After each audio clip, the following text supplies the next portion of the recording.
क्या जघन्य अपराध के दोषियों को फांसी की सज़ा देने के अलावा मौत का कोई और तरीका हो सकता है जो कम दर्दनाक हो, जो मानवीय हो? ये सवाल एक बार फिर सुप्रीम कोर्ट के सामने उठा है और सुप्रीम कोर्ट इस पर विचार करने के लिए भी सहमत हो गया है। पहले सरकार का पक्ष जानने की कोशिश की गई है, जिस पर 2 मई को सुनवाई होगी। साथ ही साथ सुप्रीम कोर्ट ने ये भी कहा है कि ज़रूरत पड़ने पर इस मामले में एक एक्सपर्ट कमेटी भी बनाई जा सकती है। इस मामले को सुप्रीम कोर्ट लेकर आए हैं सुप्रीम कोर्ट के एडवोकेट ऋषि मल्होत्रा जी, जो इस मामले में पेटिशनर भी हैं। उनसे विस्तार से बात करेंगे कि आखिर फांसी की सज़ा को लेकर सवाल क्यों उठे, क्या जो जघन्य अपराध के दोषी हैं उनको मानवीय सज़ा के लिए जो एक फिर से बहस छिड़ गई है उसका वो कितनी इस समय सरोकार रखती है। हेलो सर, जो ये आपने पेटिशन दाखिल की है इसकी जो मुख्य दलीलें हैं पहले वो हमारे दर्शकों को देखिए, यहाँ पे मैं सबसे पहले ये ऐड करना चाहूँगा कि ये सुप्रीम कोर्ट की संविधान पीठ का ये फैसला है ज्ञान कौर के अंदर, जिसमें सुप्रीम कोर्ट ने ये कहा है कि राइट टू लाइफ का मतलब सिर्फ जीना नहीं होता। राइट टू लाइफ का मतलब ये होता है कि right to die with dignity होता है। ये एक आपका फंडामेंटल राइट है कॉन्स्टिट्यूशन ऑफ इंडिया के अंदर। तो जब यहाँ सवाल उठता है कि क्या right to die with dignity जो है, क्या हैंगिंग उसके उस तर्क पे बराबर आता ही नहीं आता, तो मेरा ये मानना है अपने पटिशन के द्वारा कि एक हैंगिंग जो है ये एक बहुत कॉलोनियल सिस्टम से बना हुआ है, ये बहुत बार्बरिक है, इनह्यूमन है और कहीं ना कहीं बहुत क्रूअल भी है किसी को हैंग करना। बिकॉज आपको ये समझने की ज़रूरत है कि जब हैंगिंग होती है उसकी जो पूरी प्रक्रिया होती है वो अपने आप में इतनी दर्दनाक होती है। आप इमेजिन करिए कि जब आदमी को जिस दिन फांसी दी जाती है 6 लोग उसको पकड़ के लेके जाते हैं जहाँ पे उसको फांसी देते हैं और उसके बाद उनके हाथ बांध दिए जाते हैं, उनके पैरों को बांध दिया जाता है, उनके फेस को ढक दिया जाता है और जब हैंगमैन को इशारा होता है कि इसकी आप रस्सी खींचें, उसके बाद सबसे दर्दनाक बात ये होती है कि आधे घंटे तक बॉडी को लटका रखा जाता है। अब आप खुद ही कल्पना करिए कि आधा घंटा एक आदमी बॉडी लटकी रहेगी, जब तक डॉक्टर सर्टिफाई नहीं करेगा कि ये आदमी मर चुका है तब तक वो बॉडी वहीं पे लटकी रहेगी। और लॉ कमीशन ने अपनी रिपोर्ट्स के अंदर ये स्टडी करके बताया है, और ये मेरा कहना नहीं है, ये लॉ कमीशन ऑफ इंडिया की रिपोर्ट्स हैं कि ये इतना टेक्निकल है कि अगर आपकी रस्सी थोड़ी सी लंबी रह गई आदमी के हाइट और वेट के हिसाब से तो कई केसेस में सर धड़ से अलग हो जाता है, और अगर रस्सी छोटी रह गई तो गले का फ्रैक्चर हो जाता है। जी, कल जब सुप्रीम कोर्ट में सुनवाई हो रही थी आपकी पिटीशन पे, आपने चीफ जस्टिस ऑफ इंडिया के सामने ये बताया भी था, ये दलीलें भी दी थी कि ये बहुत क्रूर होता है, सर धड़ से अलग हो जाता है अगर रस्सी अलग हो गई। आपने जल्लाद को लेकर भी सवाल उठाए थे। जी देखिए, मेरी जो आर्गूमेंट थी सुप्रीम कोर्ट के सामने वो ये थी कि आप 2 चीज़ों को कंपेयर करके देख लीजिए। एक तरफ हैंगिंग जो होती है वो नेचुरली एक जल्लाद के थ्रू होती है, जो कि एक कोई टेक्निकल और कोई साइंटिफिक पर्सन तो जाहिर तौर पे नहीं होता और बहुत खोजना पड़ता है। इनफैक्ट जहाँ तक मेरे को याद पड़ता है, लास्ट टाइम जब दिल्ली में हैंगिंग हुई थी तो शायद बंगाल से या बिहार से कोई हैंगमैन आया था, वो भी मिलना बड़ा मुश्किल होता है। दूसरी बात, जिस तरह मैंने आपको पहले बताया कि ये इतनी टेक्निकल है, तो आप एक जल्लाद के टेक्निकल नो हाउ पे डिपेंड कर रहे हैं कि क्या हैंगिंग बिल्कुल एग्जैक्ट होगी या रस्सी का जो नाप होगा या रस्सी की जो हाइट होगी वो बिल्कुल एग्जैक्टली होगी। ये है एक तरफ। दूसरी तरफ जो मैंने कोर्ट को सुझाव दिए थे कि क्या हैंगिंग की जगह लीथल इंजेक्शन, जो कि अमेरिका के मोस्टली स्टेट्स ने अडॉप्ट कर लिए हैंगिंग को छोड़ के, उसको क्यों नहीं अडॉप्ट किया जाए। बिकॉज लीथल इंजेक्शन के अंदर एक साइंटिफिक डॉक्टर्स होते हैं, टेक्निकल टीम होती है, एक्सपर्ट्स होते हैं, जो कि पूरी प्रक्रिया जो है 4 से 5 मिनट के अंदर ख़त्म हो जाती है।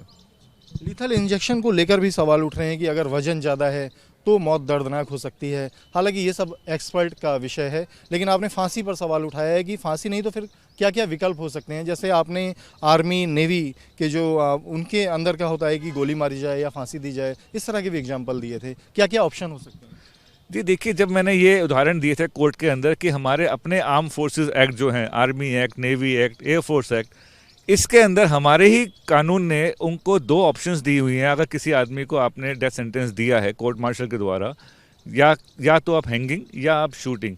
अब देखिए, शूटिंग तो मैं भी इस पे एग्री नहीं करता। शूटिंग भी बहुत पुराना ज़माने का तरीका है किसी को मारने का, और मेरे साथ से ये कहीं ना कहीं इनह्यूमन भी है। लेकिन मेरा पॉइंट यहाँ सुप्रीम कोर्ट में ये था कि जब ऑप्शन देने की फैसिलिटी या एक ऑप्शन देने का तरीका बाकी एक्ट्स में है, तो आईपीसी ऑफेंसेस के अंदर आप एक कॉन्विक्ट को, एक कंडेम प्रिजनर को हैंगिंग या लीथल इंजेक्शन का ऑप्शन देने में क्या गवर्नमेंट को हर्ज रहेगा?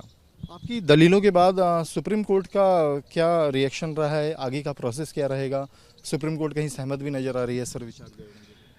जी देखिए, सुप्रीम कोर्ट ने नो डाउट बहुत अच्छी पेशेंट हियरिंग कल हमें दिया था। 1.5 से 2 घंटा मैटर चला भी था और जजेस का भी ये प्रक्रिया थी कि उनको, देखिए सबसे पहले तो मैं यहाँ पे ये ऐड करना चाहूँगा कि सुप्रीम कोर्ट के सामने 1983 में सेम इशू एक बार ही आया था। 40 साल हो गए उस इशू को। उस ज़माने में सुप्रीम कोर्ट ने ये कहा था क्योंकि उनके पास साइंटिफिक डेटा नहीं है, इसलिए हैंगिंग को उन्होंने उस समय जस्टिफाई ठहराया था। लेकिन उसके बाद 40 साल हो चुके हैं, 4 दशक हो चुके हैं, कोई गवर्नमेंट ने साइंटिफिक डेटा नहीं लाए, कोई गवर्नमेंट ने किसी एक्सपर्ट कमेटी की रिपोर्ट फाइल नहीं की जिससे ये साबित हो पाए या जिससे एटलीस्ट कोर्ट के सामने ये पेश हो पाए कि क्या वाकई में हैंगिंग दर्दनाक है या नहीं है। इस पर सुप्रीम कोर्ट ने अटॉर्नी जनरल से सवाल पूछे कि क्या आपके सामने, आपकी गवर्नमेंट है, आपने कभी कोई स्टडी किया है, आपके सामने कोई साइंटिफिक डेटा आया नहीं आया? तो मैं यहाँ पे अटॉर्नी जनरल का आभार प्रकट करना चाहूँगा कि उन्होंने खड़े होकर ये खुद ही कहा कि इस पर रीलुक होने का ज़रूरत है और मैं खुद एक समय मीटिंग बुलाऊंगा जिसके अंदर एक्सपर्ट्स होंगे और हम सुप्रीम कोर्ट के सामने अपना प्रस्ताव पेश करेंगे कि वाकई में क्या हैंगिंग जो है एक क्रूअल और अमान्य तरीका है। और कहीं सुप्रीम कोर्ट ने भी एक संकेत दिया कि ज़रूरत पड़ने पर प्रोफेसर्स, जो लॉ यूनिवर्सिटी के प्रोफेसर्स हों, एम्स के डॉक्टर हों, उनके साथ एक कमेटी बनाई जा सकती है। इस तरह का संकेत भी दिया गया।